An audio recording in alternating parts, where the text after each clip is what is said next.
Hi, let's talk about pitch confidence, how to be compelling and backable.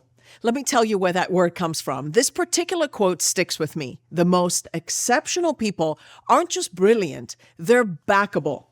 I stole this quote from Daniel Pink. He's the first one that shared it, and it inspired Sunil Gupta's book called Backable, which explores what makes ideas and people compelling.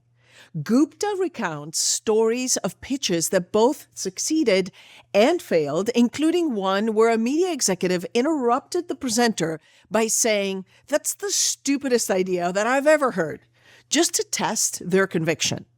Now, being backable goes beyond polished slides and solid data.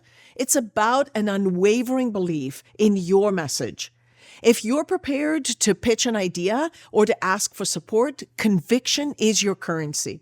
So, how do we show conviction in those brief, high-stakes moments? Here are 4 ways worth practicing. The first one is posture and stance. Walk into the room like you've been there before, but show deference to decision makers' authority. Don't hog the space and spread all your materials all over the conference room table. Be eloquent about your movements. Stand steadily and don't shift your stance back and forth. Raise yourself tall and relax your shoulders. Here's a pro tip.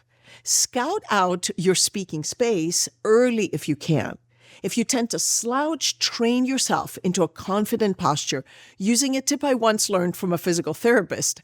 She said to loosely tie a string around the thorax where your rib cage stands under your clothes. When you slouch, that tightens or it tugs and it reminds you to stand tall.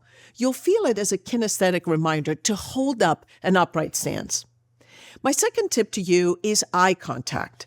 A published study entitled Perceptions Considered Speakers with Minimal Eye Contact. It found that those who made little or no eye contact were judged less favorably on 70% of measured traits, indicating that eye contact has a strong and positive influence on the perception of a speaker's credibility. This reinforces the importance of maintaining eye contact with the audience, which takes practice. If you've rehearsed enough, we don't need to rely on notes or slides. Like an experienced athlete running a race, we know what our pace is and where we should be each minute throughout our pitch. One caveat is that eye contact depends on cultural norms. In some cultures, you demonstrate deference to authority by not holding direct eye contact or not holding it with an elder. In others, you are expected not to break eye contact no matter what. Here's a pro tip. If you don't know who is in the audience, find their image, print their images, and put them around the place where you'll be speaking, like the conference room table in the room where you will be. This can help you desensitize yourself from the tension of decision makers' eyeballs burning into you. Another training tip is I recommend if you are uncomfortable with eye contact, practice keeping eye contact in low-stakes situations with people you don't know, maybe someone in an elevator or the grocery checkout line. The third one is gestures. Instinctively, we think that using gestures communicates confidence and ease. Most highly rated speakers on the TED stage use significantly more gestures, leading to higher engagement and perceptions of conviction and expressiveness. Conversely, well-known psychologist Mihaly Csikszentmihalyi's TED Talk, nearly 8 million views, by the way, on Flow, the Secret of Happiness, he speaks with his arms crossed, his head dropped, and he uses genuine pauses. His stance and demeanor convey conviction in his authentic self. So when it comes to gestures, find your own genuine style and stay with it.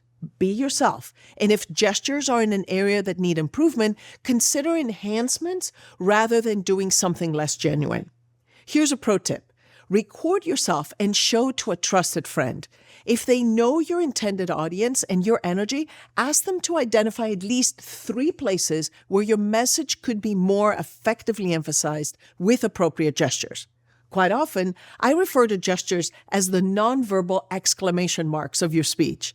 A counting gesture, a distance gesture, a timeline gesture, or even a hand-to-chest gesture go a long way when you share an opinion or a personal example. So practice using them and record yourself to get objective feedback. Finally, use magical words. A successful pitch sounds less robotic and more conversational. So frame yours using a story arc in a current problem, a struggle, a possible way to make things better, and a solution. Audiences often engage with the speaker by asking, "How did you come up with your idea?" Or, like the example in the book Backable, Sunil Gupta tells the story of the young pizza owner of a pizza business that stretched back 5 generations. In his presentations to investors, he started with the typical slide deck, but when someone asked, "Can we see it work?" he dove into the demonstration. He was pitching a button order pizza delivery app. So he pulled out his phone and they set their phones down and they started looking into this, and they were just reeled in with a summary of their main idea, magical words sprinkled like imagine, what if, what this means is. This always kind of winning phrases are those connecting your idea to vivid examples and stories and ways that the idea solves a problem. Here's my final pro tip to you. Now that we have AI to help analyze and record our practice sessions, we would be remiss if we don't use tools like this. So these prompt examples can help with refining your delivery. Here's some examples of AI prompts. Rate my pace and energy level in this explanation. Flag any moments where I sound unclear or where my energy drops. Or analyze my use of bridge phrases. When interrupted, do I transition smoothly? Do I sound defensive? Review this explanation of an executive rule of 3. Am I grouping key components effectively?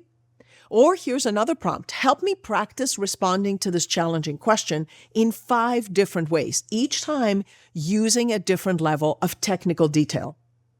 While I didn't delve into intonation, voice, volume, pitch, movement, or facial expressions, these elements are deeply personal. And when rooted in genuine conviction, they will naturally align with your style. Your backability begins with believing in your idea and showing it.